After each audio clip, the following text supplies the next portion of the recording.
청초야담을 찾아주셔서 참으로 감사합니다. 즐겁게 보시고 복 많이 받으시길 바라옵니다. 시청 전에 구독과 좋아요 눌러주시면 더 없는 은혜이옵니다. 옛날 옛적에 조선 중기 어느 가을밤 이야기입니다. 창덕궁 후원 깊숙한 곳, 사람들의 발길이 닿지 않는 작은 별궁에서 한 여인이 죽음과 삶의 경계를 넘나들고 있었어요. 김상궁이라 불리던 그 여인은 왕의 총애를 받던 궁녀였습니다. 하지만 이 밤 운명은 잔혹한 시험을 준비하고 있었죠. 달빛마저 구름에 가려진 그 밤, 김상궁은 온몸을 적신 식은 땀과 함께 진통에 몸부림치고 있었습니다. 손끝이 하얗게 질릴 정도로 이불을 움켜쥐며 입술을 깨물어 신음소리조차 삼키고 있었어요. 아이가 태어나는 기쁨보다는 이 아이가 세상에 나오는 순간 어떤 운명을 맞게 될지 두려워하고 있었습니다. 마마, 힘을 내셔야 합니다. 곁에서 산파 노릇을 하던 늙은 궁녀가 떨리는 목소리로 말했어요. 하지만 김상궁의 마음속에는 아이에 대한 걱정이 기쁨보다 훨씬 컸습니다. 이 아이는 결코 세상에 알려져서는 안 되는 존재였으니까요. 왕의 피를 이어받은 아이, 그러나 중정께서는 절대 용납하지 않을 아이였죠. 그때였습니다. 작은 생명이 이 세상에 첫 울음을 터뜨렸어요. 우렁차고 힘찬 울음소리가 조용한 별궁을 가득 메웠습니다. 사내 아이였어요. 김상궁은 젖은 눈으로 아이를 바라보며 가슴 깊이 한숨을 내쉬었습니다. 아이고, 이 작은 것아, 너는 참으로 기구한 운명을 타고났구나. 김상궁은 아이를 품에 안고 마지막 힘을 다해 일어났습니다. 이미 별궁 밖에서 수상한 기척이 들려오고 있었어요. 중전의 사람들이 오고 있다는 뜻이었습니다. 광나리, 광나리 어디 계시오? 김상궁이 작은 목소리로 불렀어요. 그러자 어둠 속에서 한 사내가 나타났습니다. 광노인이었어요. 전직 내금의장 출신으로 김상궁과는 오래전부터 믿고 지내던 사이였습니다. 광노인은 이미 모든 상황을 파악하고 미리 대기하고 있었어요. 상궁마마. 광노인이 다가오자 김상궁은 떨리는 손으로 아이를 광노인의 품에 안겼습니다. 그리고 마지막 힘을 다해 간절하게 말했어요. 부디 이 아이만은 살려주소서.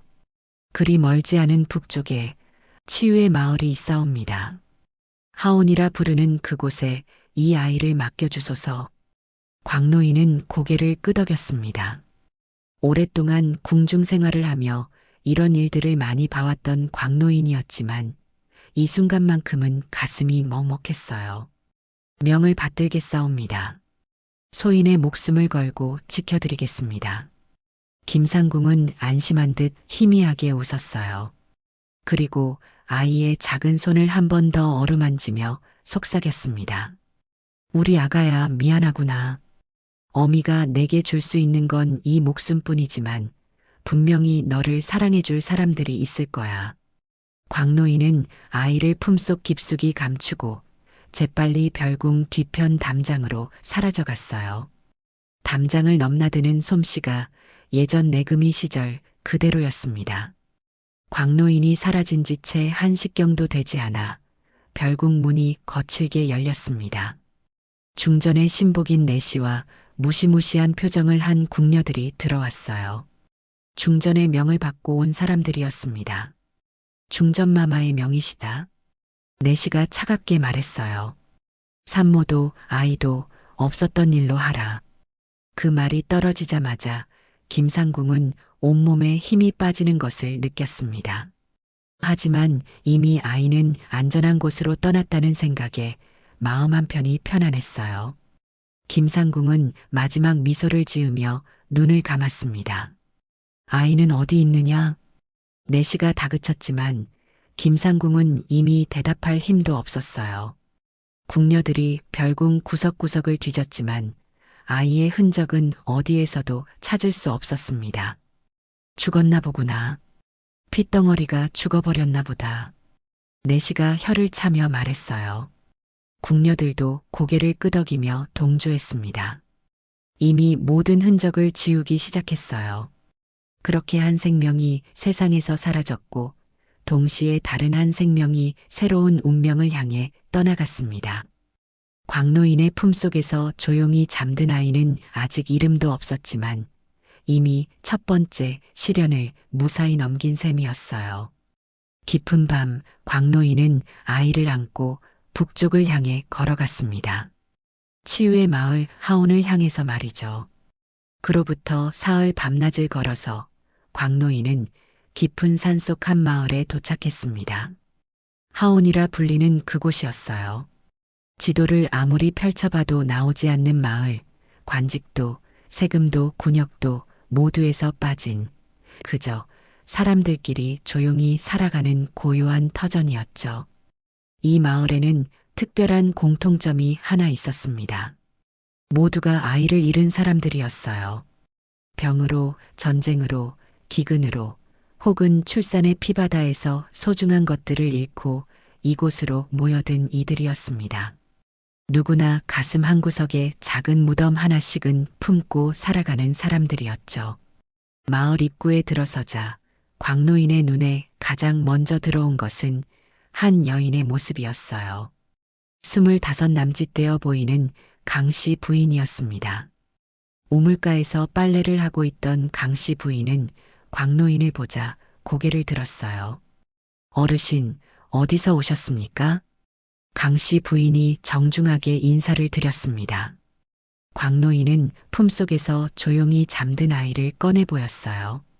강씨 부인의 눈이 순간 흔들렸습니다. 갓난아이를 본 순간 가슴 깊은 곳에서 무언가가 꿈틀거렸거든요. 이 아이가 강씨 부인의 목소리가 떨렸습니다. 불과 2달 전 강씨 부인도 아이를 낳았었어요. 하지만 태어나자마자 숨을 거둔 사내 아이였습니다. 그 뒤로 강씨 부인의 가슴에는 마르지 않는 적과 함께 채워지지 않는 빈자리가 남아 있었어요. 부인께서 이 아이를 키워주실 수 있겠습니까? 광노인이 조심스럽게 물었어요. 강씨 부인은 아이를 바라보며 한참을 말없이 서 있었습니다. 그러더니 천천히 두 손을 내밀었어요. 이 아이는 어떻게 된 아이입니까? 부모를 잃은 아이입니다. 이제 세상에 홀로 남겨진 아이예요. 광노인의 대답을 들은 강씨 부인은 더 이상 망설이지 않았습니다. 아이를 품에 안은 순간 마른 가슴에서 다시 젖이 돌기 시작했어요. 마치 하늘이 정해놓은 일처럼 자연스럽게 말이죠. 젖이 마르지 않아서 마음이 더 고통스러웠는데 하늘이 이 아이를 보내주신 게로군요. 강씨 부인이 눈물을 글썽이며 말했습니다. 아이는 강씨 부인의 품에서 편안하게 잠들어 있었어요. 마치 원래 그 품이 자신의 자리였던 것처럼 말이죠. 소식은 금세 마을 전체에 퍼졌습니다. 강씨 부인이 아이를 데려왔다는 소문에 마을 사람들이 하나둘 모여들기 시작했어요. 박씨 부부도 김씨 부부도 동네 노인들도 모두 궁금해하며 찾아왔습니다. 아이고, 이 작은 것 좀 봐라. 마을의 터줏대감인 할머니 하나가 아이를 보며 말했어요. 손주를 병으로 잃고 10년을 혼자 살아온 할머니였습니다. 이름은 뭐라 하면 좋을까요? 강씨 부인이 마을 사람들에게 물었어요. 모두들 한참을 생각하더니 김씨 영감이 입을 열었습니다. 돌같이 단단하고 믿음직하게 자라라고 석이라 부르면 어떨까? 석이 좋은 이름이군요. 박씨 부부가 고개를 끄덕였어요. 그렇게 아이는 석이라는 이름을 얻었습니다. 이름을 얻은 순간부터 석이는 더 이상 혼자가 아니었어요. 강씨 부인의 아들이자 동시에 마을 전체의 아들이 된 것이었습니다. 우리가 다 함께 키우지 뭐. 김씨 영감의 아내가 웃으며 말했어요. 새 아들을 전란 중에 잃고 남편과 단둘이 살고 있던 안악이었습니다. 그래요. 이 아이 하나면 우리 마을에 생기가 돌 거예요. 박 씨 부인도 맞장구 쳤습니다. 외동딸을 열병으로 잃고 책만 보며 지내던 선비의 아내였어요. 광노인은 이 모습을 지켜보며 안도의 한숨을 내쉬었습니다. 김상궁의 마지막 부탁을 제대로 이룬 것 같았거든요. 이곳이야말로 아이가 사랑받으며 자랄 수 있는 곳이었습니다. 그럼 소인은 이만 돌아가겠습니다. 광노인이 인사를 드리자 강씨 부인이 붙잡았어요. 어르신, 하룻밤만 묵고 가시지요. 이 아이를 데려다 주신 은혜를 어떻게 갚아야 할지. 하지만 광노인은 고개를 저었습니다. 아닙니다. 소인은 할 일을 했을 뿐이에요. 이제 이 아이는 부인의 아이요. 이 마을의 아이입니다. 광노인은 서기의 작은 손을 한번 어루만지고는 조용히 마을을 떠났어요. 뒤돌아보지도 않고 말이죠. 자신의 임무는 끝났고 이제부터는 이 마을 사람들의 몫이었습니다. 그날 밤 강씨 부인은 서기에게 첫 젖을 물렸어요. 아이는 배고팠던지 힘차게 젖을 빨았습니다. 강씨 부인은 그 모습을 보며 눈물을 흘렸어요. 슬픔의 눈물이 아니라 감사의 눈물이었습니다. 서기야, 내가 우리에게 와줘서 고맙다. 강씨 부인이 속삭였어요. 그 순간 마을 전체가 조용한 기쁨에 잠겼습니다. 오랫동안 잃어버린 것들에 대한 그리움으로만 가득했던 이 마을에 드디어 새로운 희망이 찾아온 것이었습니다. 서기는 그렇게 하온 마을의 아들이 되었어요. 한 사람의 어머니가 아닌 온 마을이 함께 키우는 아이로 말이죠. 그리고 이것은 서기에게 세상 어느 아이보다 풍요로운 사랑을 안겨줄 시작에 불과했습니다. 서기가 하온 마을에 온 지 어느새 10해가 흘렀습니다. 갓난아이였던 서기는 이제 10살이 된 총명한 아이로 자라나 있었어요. 마을 어른들의 눈에는 하루가 다르게 자라는 서기가 그저 신기하고 대견할 뿐이었습니다. 이 마을에서 서기는 참으로 특별한 방식으로 자라고 있었어요. 한 명이 아닌 여러 명의 어버이 밑에서 각기 다른 것들을 배워가고 있었거든요. 마치 온 마을이 하나의 큰 집안이 된 것처럼 말이죠. 새벽이 되면 서기는 김씨 영감을 따라 마을 뒷산으로 올라갔습니다. 김씨 영감은 전란 중 세 아들을 잃은 전직 군관이었어요. 거친 손에는 칼자국이 가득했지만 서기를 가르칠 때만큼은 한없이 부드러워졌습니다. 서기야, 칼은 남을 해치려고 쓰는 게 아니란다. 소중한 것을 지키려고 쓰는 거지. 김씨 영감이 나무칼을 들고 기본 자세를 가르쳤어요. 서기는 영감의 말 한마디도 놓치지 않고 들으며 따라했습니다. 어린 나이에도 불구하고 몸놀림이 제법 눈에 띄었어요. 좋다, 아주 좋아.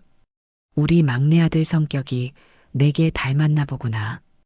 김씨 영감이 뿌듯해하며 서기의 머리를 쓰다듬었습니다. 서기는 영감이 말하는 막내 아들이 누구인지 궁금했지만 왠지 물어보면 안 될 것 같아서 그냥 고개만 끄덕였어요. 오전이 되면 서기는 박씨 영감을 찾아갔습니다. 마을에서 유일한 선비였던 박씨 영감은 외동딸을 병으로 잃고 나서 세상과 담을 쌓고 살고 있었어요. 하지만 서기가 온 후로는 다시 책을 펼치기 시작했습니다. 서기야, 글이라는 것은 마음을 담는 그릇이란다. 내 마음이 깊어질수록 담을 수 있는 글도 깊어지는 법이지. 박씨 영감은 붓을 잡는 법부터 차근차근 가르쳤어요. 서기는 처음엔 붓이 말을 듣지 않아 답답해했지만 점차 글자 하나하나에 정성을 담는 법을 익혀갔습니다. 우리 딸이 살았다면 일이 잘했을 텐데.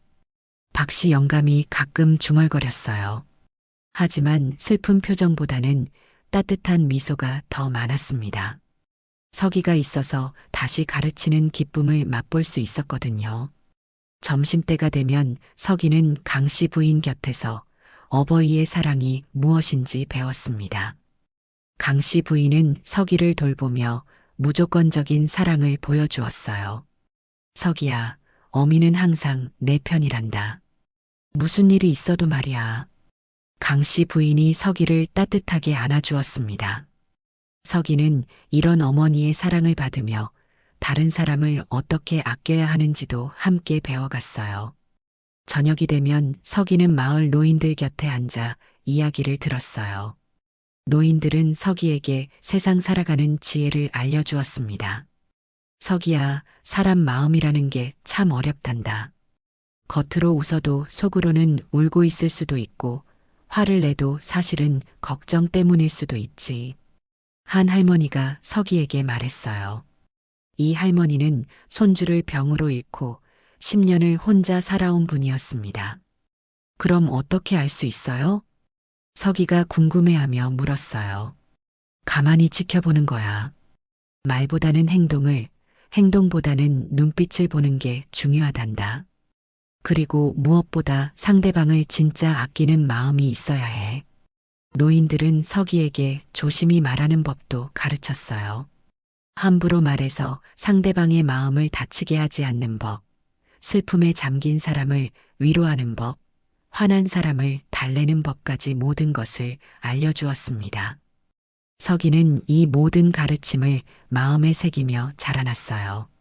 무예도, 글도, 사랑도, 사람을 대하는 법도 모두 배워가면서 점점 더 깊이 있는 아이로 변해갔습니다. 어느 날 서기가 11살이 되었을 때였어요.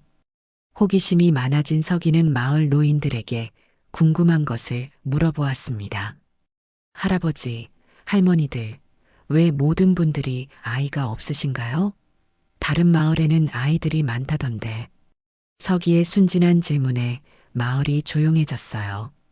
노인들은 서로를 바라보며 어떻게 대답해야 할지 고민했습니다. 그때 김씨 영감이 입을 열었어요. 서기야, 우리는 모두 아이들을 잃었단다. 어떤 이는 병으로, 어떤 이는 전쟁으로, 어떤 이는 기근으로. 각자 사연이 있지. 서기는 그제야 왜 마을 어른들이 가끔 먼 곳을 바라보며 슬픈 표정을 짓는지 알 것 같았어요. 그럼 저 때문에 슬프지 않으세요? 서기가 걱정스러운 목소리로 물었습니다. 그러자 박씨 영감이 서기를 다정하게 바라보며 말했어요. 아니다, 서기야. 오히려 반대지. 너 하나면 충분하단다. 우리는 너를 키우면서 우리가 잃은 아이들을 다시 키우는 거야. 그게 무슨 뜻이에요? 너를 보면서 우리는 다시 아비가 되고 어미가 되는 기쁨을 느낀단다. 내가 자라는 모습을 보면서 우리 아이들도 이렇게 자랐을 거라고, 또 이렇게 자랐으면 좋았을 거라고 생각하게 되거든. 할머니 하나가 서기의 손을 잡으며 말했어요. 서기야, 너는 우리 모두의 아들이야. 그리고 우리는 너를 통해서 다시 부모가 된 거란다. 서기는 어른들의 말을 듣고 마음이 뜨거워졌어요.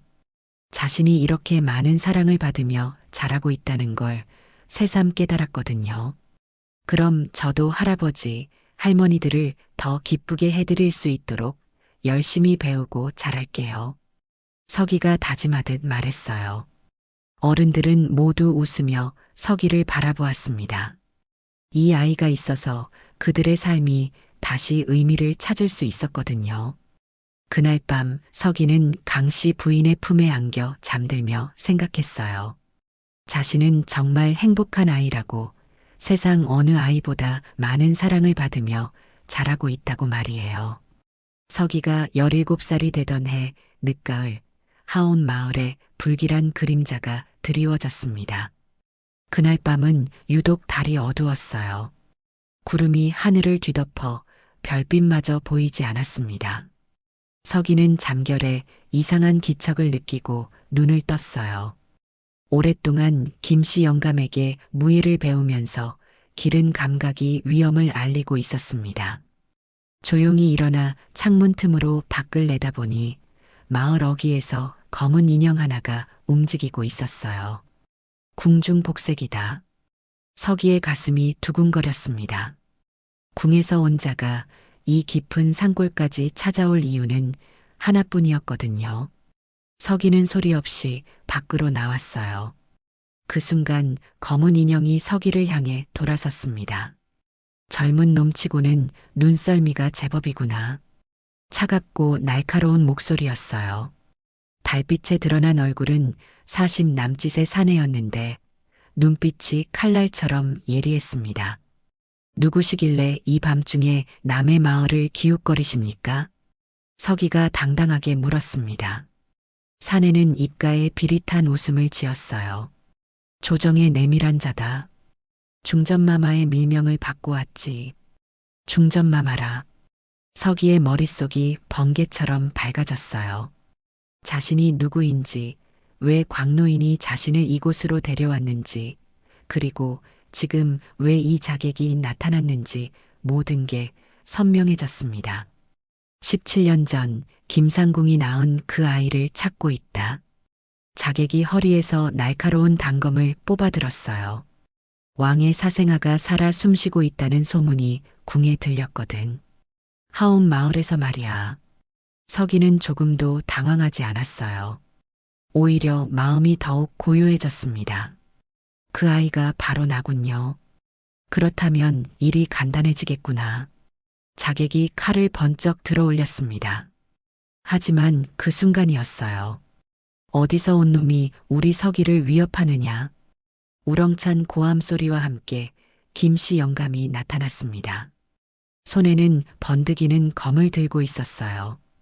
곧이어 박씨 영감도 강씨 부인도 마을 어른들이 하나둘 모습을 드러냈습니다. 자객은 예상치 못한 상황에 당황했어요. 혼자서 조용히 일을 처리할 생각이었는데 마을 전체가 나선 것이었습니다. 모두들 물러서시오. 이건 왕실의 일이다. 자객이 위협적으로 말했지만 김씨 영감이 코웃음을 쳤어요. 왕실이 뭐 그리 대단하냐? 우리 서기를 건드리려면 먼저 이 늙은이부터 상대해야 할 것이야. 그렇소. 우리 아들을 해치려면 우리 모두를 먼저 해치워야 할 터이니. 마을 어른들이 하나같이 서기 앞을 막아섰어요. 자객은 이런 상황을 전혀 예상하지 못했습니다. 할아버지, 할머니들, 물러서 계세요. 서기가 앞으로 나서며 말했어요. 이것은 제가 해결할 일입니다. 서기야, 혼자서 어떻게?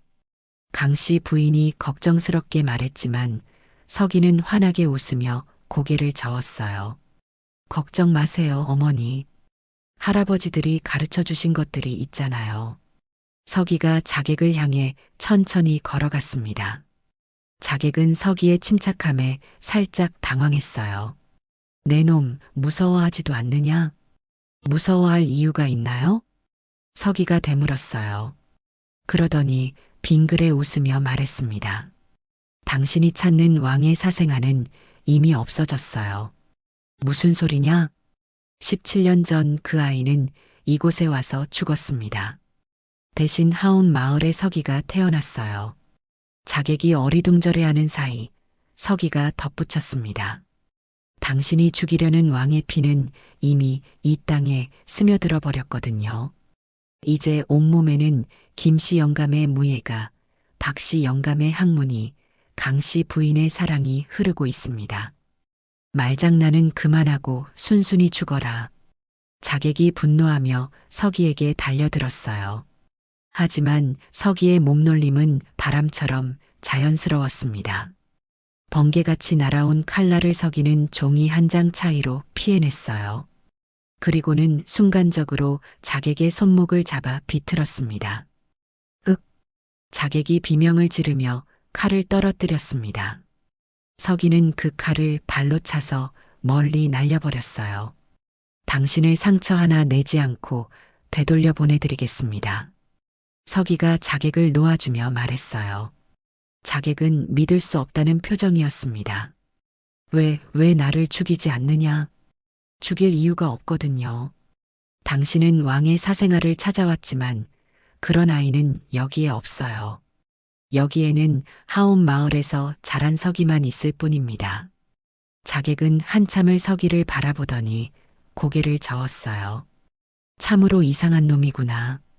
궁에서 자랐다면 벌써 나를 죽였을 텐데. 다행히 저는 이곳에서 자랐어요. 서기가 마을 어른들을 돌아보며 말했습니다.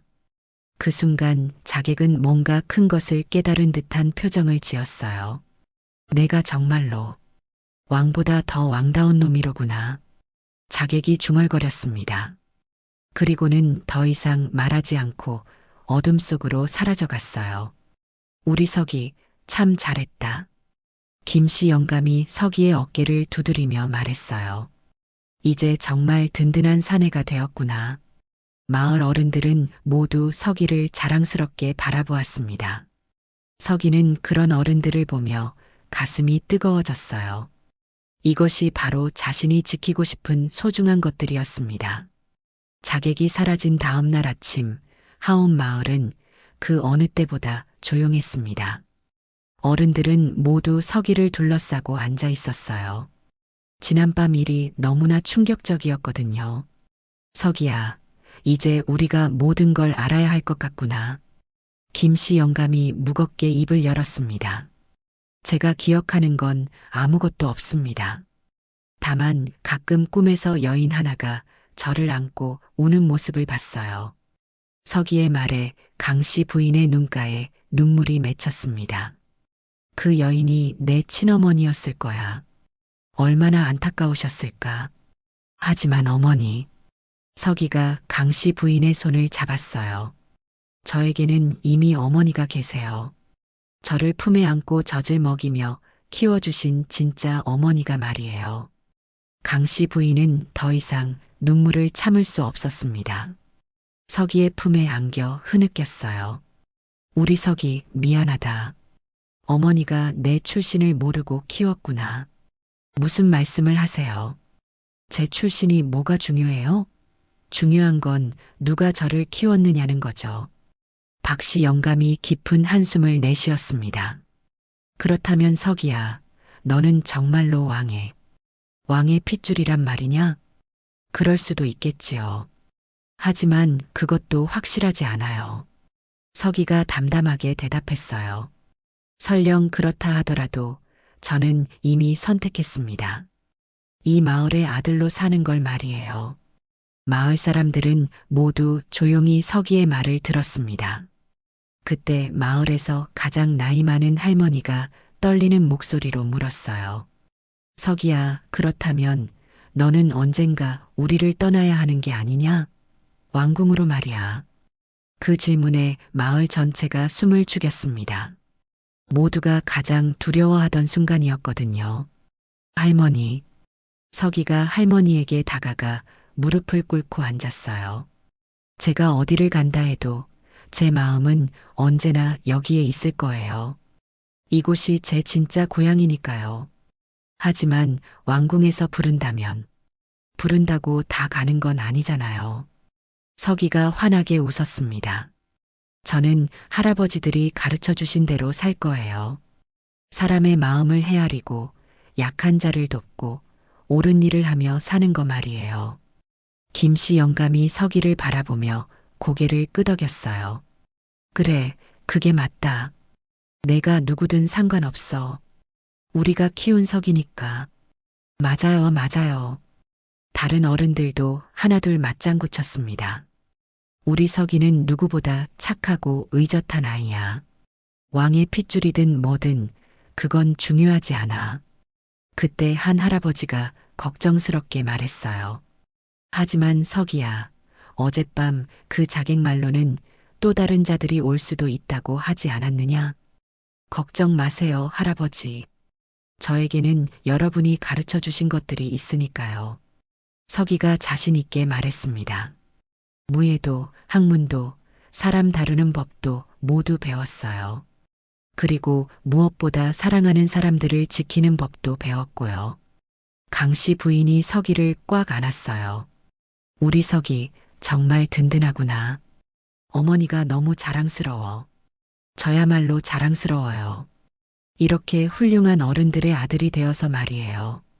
그날 저녁 마을 사람들은 모두 모여 서기를 위한 작은 잔치를 열었어요. 진실을 알게 된 지금 오히려 서기에 대한 사랑이 더욱 깊어진 것이었습니다. 서기야, 내가 누구든 상관없다. 박씨 영감이 술잔을 들며 말했어요. 너는 우리가 키운 아들이고 우리는 너를 키우며 다시 살 의미를 찾았단다. 그래, 맞아. 너 하나 때문에 우리 모두가 다시 행복해졌어. 김씨 영감도 고개를 끄덕였습니다. 혈통이 뭐가 중요하냐? 마음이 중요한 거지. 내 마음은 이미 우리와 하나가 되어 있잖아. 서기는 어른들의 말을 들으며 가슴이 벅차올랐어요. 이런 사랑을 받으며 자란 것이 얼마나 큰 행운인지 새삼 깨달았습니다. 여러분 덕분에 저는 세상에서 가장 부유한 사람이에요. 서기가 진심으로 말했어요. 왕궁에서 자란 사람들은 권력과 재물을 가지고 있을지 모르지만 저는 이보다 더 소중한 걸 가지고 있거든요. 그게 뭐냐? 진짜 가족이요. 조건 없이 저를 사랑해주는 진짜 가족 말이에요. 그 말에 모든 어른들이 웃었습니다. 그리고 그 웃음 속에는 서기에 대한 무한한 사랑과 자부심이 담겨 있었어요. 그날 밤 서기는 잠자리에 들며 생각했습니다. 자신이 누구의 핏줄인지는 정말로 중요하지 않았어요. 중요한 건 누가 자신을 키웠고 누구를 위해 살아야 하는지였습니다. 그리고 서기는 이미 그 답을 알고 있었어요. 서기가 18살이 되던 해봄 하온 마을에 또 다른 방문자가 나타났습니다. 하지만 이번에는 자객이 아니었어요.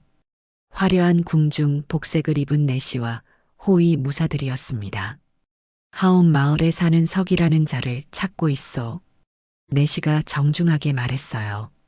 서기는 당당하게 앞으로 나섰습니다. 제가 서기입니다. 내시는 서기를 자세히 살펴보더니 고개를 끄덕였어요. 과연 왕의 기품이 느껴지는군. 왕께서 부르고 계시니 따라 나서시오. 왕께서 저를 부르신다고요? 서기가 의외라는 표정을 지었습니다. 분명히 중전은 자신을 제거하려 했는데 왕은 다른 생각인 모양이었어요. 그렇소? 더 이상 모르는 척할 수 없다고 하시더이다. 마을 사람들이 걱정스럽게 서기를 바라보았어요. 강씨 부인이 다가와 서기의 손을 잡았습니다. 서기야, 가지 마라. 위험할 거야. 어머니, 괜찮아요. 한번 가봐야죠. 그래야 이 일이 정리될 것 같아요. 서기가 어머니를 안심시켰습니다. 며칠 만에 돌아올게요. 약속해요. 그렇게 서기는 처음으로 궁궐에 발을 들였어요. 창덕궁의 웅장함은 정말 대단했지만 서기의 마음은 오히려 마을의 소박함이 그리웠습니다. 왕을 만난 순간 서기는 왜 자신이 부름을 받았는지 알 수 있었어요. 왕의 눈빛에는 후회와 그리움이 섞여 있었습니다. 너를 보니 김상궁이 떠오르는구나. 왕이 깊은 한숨을 내쉬며 말했어요. 소인은 김상궁을 기억하지 못합니다. 서기가 정중하게 대답했습니다. 그럴 것이다. 넌 갓난아기였으니까. 하지만 내 눈빛은 김상궁을 많이 닮았어. 왕이 서기를 자세히 살펴보았어요. 그러더니 놀라운 말을 했습니다. 신하들에게 물어보니 내 이야기를 들은 자들이 많더라. 무예도 뛰어나고 학문도 깊고 무엇보다 인품이 훌륭하다고 하는구나. 과찬이십니다. 과찬이 아니야. 그날 밤 자객을 보낸 것은 중전의 독단이었다. 나는 이미 내 존재를 알고 있었거든. 서기가 놀란 표정을 지었어요. 그럼 왜 지금까지? 미안했다. 김상궁에게도 너에게도. 하지만 이제는 바로잡고 싶다. 왕이 일어나 서기에게 다가왔습니다. 너는 내 아들이다. 이제 궁궐로 돌아와서 왕자로서 살아가거라. 하지만 서기는 고개를 저었어요. 감사하지만 거절하겠습니다. 뭐라고? 왕이 믿을 수 없다는 표정을 지었습니다. 모든 신하들도 술렁거렸어요. 왜 거절하느냐? 소희는 이미 아버지와 어머니가 계십니다. 하온 마을에서 저를 키워주신 분들 말이에요. 서기가 담담하게 대답했어요. 또한 소희는 배웠습니다. 백성의 마음을 가장 잘 아는 자가 다스려야 한다고요. 하지만 그건 소인이 아닙니다. 그럼 누구란 말이냐? 그 마음을 잊지 않으며 자란 이어야 할 것입니다. 서기의 말에 왕은 할 말을 잃었어요. 그때 중전이 나타났습니다. 전하, 이런 미천한 자의 말씀에 귀를 기울이실 필요가 있겠습니까? 중전이 차갑게 말했어요. 궁에서 자라지 않은 자가 어찌 왕실의 일원이 될 수 있겠습니까? 하지만 서기는 중전을 정중하게 바라보며 말했어요. 마마께서 옳은 말씀을 하십니다. 소인은 궁에서 자라지 않았기에 궁의 법도를 모릅니다. 그렇다면, 하지만 소인은 백성들 사이에서 자랐기에 백성의 마음은 알고 있습니다. 서기의 말에 신하들이 웅성거렸어요. 그중 한 신하가 서기에게 물었습니다. 그럼 왕자께서는 왕이 되고 싶지 않다는 말입니까? 그렇습니다. 소인은 백성들을 섬기고 싶을 뿐입니다. 백성을 섬긴다고? 네.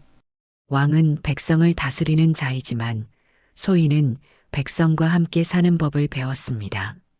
왕이 깊은 생각에 잠겼어요. 서기의 말 하나하나가 마음에 와 닿았습니다. 그렇다면 너는 정말로 궁을 떠나려 하느냐? 그렇습니다. 소인의 자리는 여기가 아닙니다. 서기가 단호하게 말했어요. 왕은 한참을 서기를 바라보더니 씁쓸하게 웃었습니다. 가장 왕다운 놈이 왕이 되기를 거부하는구나. 전하, 중전이 놀라며 말했지만 왕은 손을 들어 막았어요. 됐다. 서기의 뜻을 존중하자. 왕이 서기에게 다가와 어깨에 손을 올렸습니다. 비록 내 곁에 있지는 않겠지만 너는 분명 훌륭한 일을 해낼 것이다. 감사합니다. 서기가 깊숙이 절을 올렸어요. 그렇게 서기는 궁궐을 떠났습니다. 뒤돌아보지도 않고 말이에요. 서기의 마음은 이미 하온 마을을 향하고 있었거든요. 궁궐에서 돌아온 서기를 마을 사람들은 안도의 마음으로 맞아주었습니다. 며칠 동안 서기가 돌아올까 걱정했던 어른들은 서기를 보자 눈물부터 흘렸어요. 우리 서기 무사히 돌아왔구나. 강씨 부인이 서기를 꽉 안으며 말했습니다. 네, 어머니. 약속대로 돌아왔어요. 궁에서는 뭐라고 하더냐? 김씨 영감이 궁금해하며 물었어요. 서기는 궁에서 있었던 일을 자세히 이야기해 주었습니다. 왕이 되라고 했다고? 박씨 영감이 놀라며 물었어요. 네, 하지만 거절했습니다. 거절했다고? 왜? 제 자리는 여기니까요.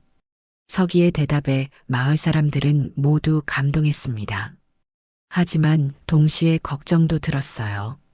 서기야, 괜찮겠느냐? 왕의 제안을 거절했으니 혹시 걱정 마세요, 할아버지. 왕께서는 이해해 주셨어요. 하지만 서기의 말과 달리 며칠 후 또 다른 문제가 생겼습니다. 중전이 포기하지 않고 계속해서 압박을 가한 것이었어요. 서기를 궁으로 데려오든지 아니면 영원히 입을 다물게 하든지 하라. 중전의 명을 받은 자들이 하온 마을 주변을 맴돌기 시작했어요. 직접적으로 해를 가하지는 않았지만 계속해서 위협을 가했습니다. 이럴 줄 알았어야 하는 건데. 서기가 한숨을 내쉬며 말했어요. 마을 사람들이 자신 때문에 불안해하는 게 마음 아팠습니다. 서기야, 차라리 궁으로 가는 게 어떻겠느냐? 박씨 영감이 조심스럽게 말했어요. 아니에요, 할아버지. 제가 가면 이 문제가 해결되는 게 아니에요. 오히려 더 복잡해질 거예요. 서기가 고개를 저었습니다. 그럼 어떻게 하지? 마을 사람들이 걱정스러워하는 가운데 서기는 깊은 생각에 잠겼어요. 그러다가 문득 좋은 생각이 떠올랐습니다. 할아버지들, 제가 한 가지 제안이 있어요. 무슨 제안이냐? 제가 직접 중전을 만나보겠어요. 뭐라고? 그건 너무 위험해. 강 씨 부인이 놀라며 말했지만 서기는 의지를 굽히지 않았어요. 어머니, 이 문제는 제가 해결해야 해요. 마을 분들이 계속 불안해할 수는 없잖아요. 결국 서기는 다시 궁궐로 향했습니다. 이번에는 중전을 직접 만나기 위해서였어요. 감히 누가 중전마마를 뵙겠다는 것이냐? 궁녀가 거만하게 말했지만 서기는 당당했어요. 김상궁의 아들 서기라고 전해주세요. 잠시 후 서기는 중전 앞에 서 있었습니다. 중전의 눈빛은 차가웠어요. 내가 그 자식이로구나. 그렇습니다. 왕의 제안을 거절했다고 들었는데 이제는 무엇을 원하느냐? 서기가 깊이 절을 올렸습니다. 마마께 부탁드릴 것이 있습니다. 부탁이라? 제발 하온 마을 사람들은 건드리지 말아주세요. 중전이 콧방귀를 뀌었어요. 내가 사라지면 되는 간단한 일을 왜 복잡하게 만드느냐? 저는 사라질 수 없습니다. 왜? 저를 키워준 분들이 계시기 때문입니다. 서기의 말에 중전이 잠깐 당황했어요. 그깟 미천한 것들이 뭐가 중요하다는 게냐? 마마께서는 자식을 키워보신 적이 있으신가요? 서기가 조심스럽게 물었어요. 중전의 얼굴이 굳어졌습니다. 무례한 거사. 죄송합니다. 하지만 저는 압니다. 자식을 키운다는 건 목숨보다 소중한 일이라는 걸 말이에요. 서기가 진심을 담아 말했어요. 마마께서도 왕자님을 키우시며 그런 마음을 느끼셨을 거예요. 저를 키워주신 분들도 마찬가지입니다. 중전이 한참을 서기를 바라보더니 갑자기 웃었어요. 참 이상한 놈이구나. 목숨을 걸고 남을 보호하려 하다니. 그분들이 저에게 그렇게 해주셨거든요. 알겠다. 중전이 의외로 쉽게 말했어요. 더 이상 그 마을은 건드리지 않겠다. 대신 조건이 있다. 무엇입니까? 다시는 궁궐에 나타나지 마라. 그리고 왕실과 관련된 일에 끼어들지도 말고. 약속드리겠습니다. 서기가 고개를 숙였어요. 중전은 더 이상 말하지 않고 손짓으로 물러가라고 했습니다. 그렇게 서기는 마을로 돌아왔어요. 이번에야말로 모든 일이 정리된 것 같았습니다. 정말 다 해결됐느냐? 김씨 영감이 안도하며 물었어요. 네, 이제 걱정 안 하셔도 돼요. 서기가 환하게 웃으며 대답했습니다. 마을 사람들도 모두 안도의 한숨을 내쉬었어요. 그날 밤 서기는 마을을 바라보며 생각했습니다. 자신은 정말로 올바른 선택을 했구나 하고 말이에요. 왕궁의 화려함보다는 이 소박한 마을이 권력과 재물보다는 진심 어린 사랑이 훨씬 소중했습니다. 그로부터 10년이 흘렀습니다. 서기는 이제 28살의 어엿한 사내가 되어 있었어요. 하온 마을에서는 모든 일의 중심 역할을 하고 있었습니다. 마을에 문제가 생기면 서기가 해결했고 누가 도움이 필요하면 서기가 나서서 도왔어요. 어느 늦은 가을날이었습니다.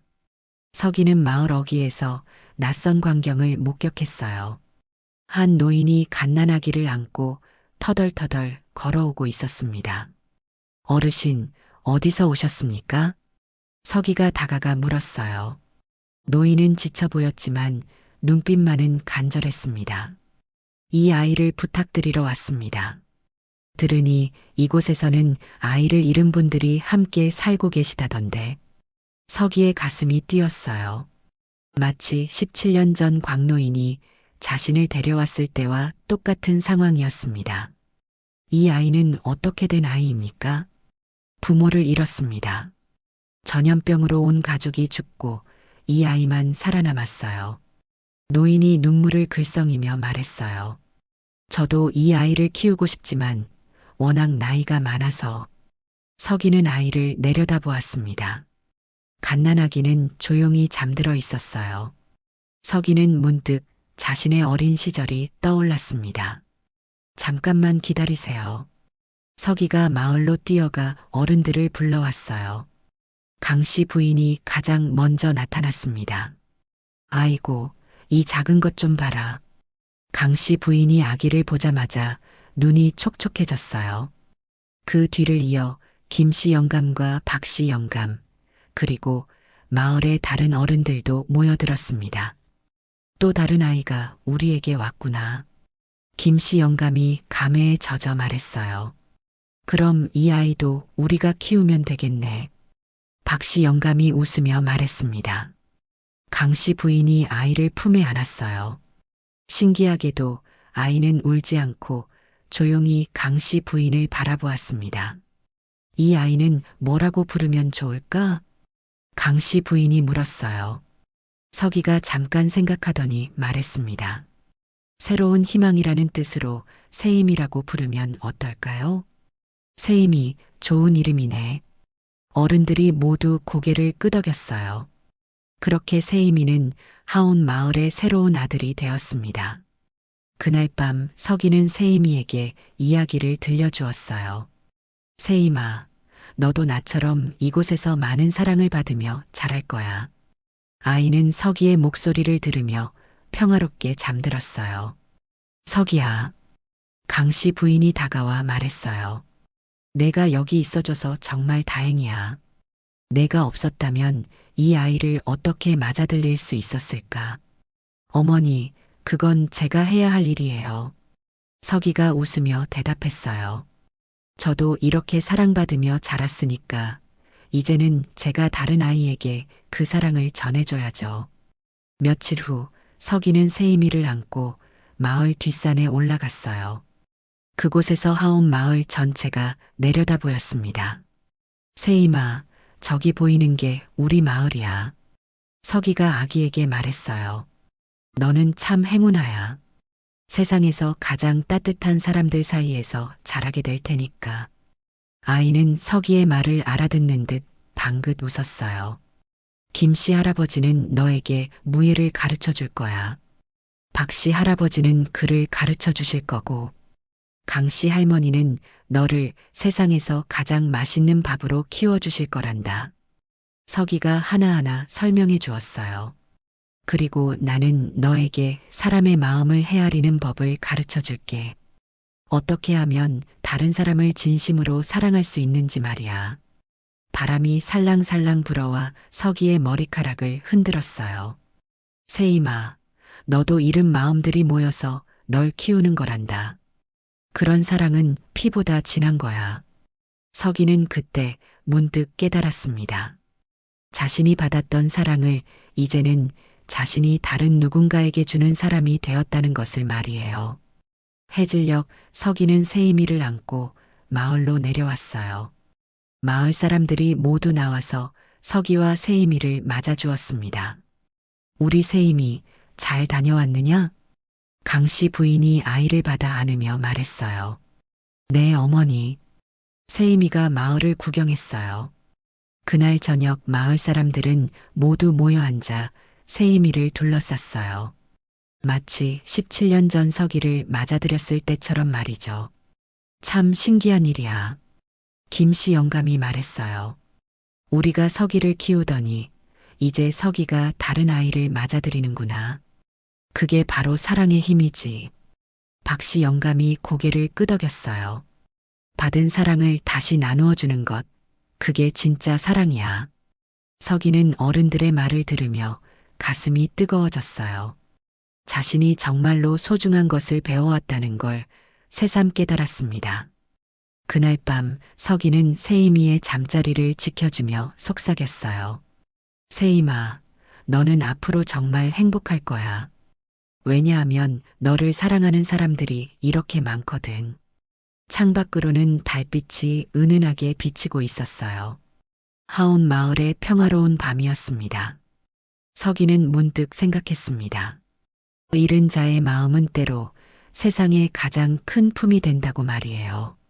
사람을 다시 키우고 세상을 다시 품게 하지요. 사랑이란 다시 품을 수 있는 용기라는 것을 이제야 진정으로 이해할 수 있었습니다. 그리고 서기는 알고 있었어요. 세임이도 언젠가는 자신처럼 다른 누군가를 사랑하고 보살피는 사람으로 자라날 것이라는 걸 말이에요. 그렇게 사랑은 계속해서 이어져 나가는 것이었습니다. 끝까지 함께 해주셔서 진심으로 감사드립니다. 소중한 댓글 남겨주시면 오래도록 간직하겠습니다. 가시는 길 평안과 복이 함께 하시길 바랍니다.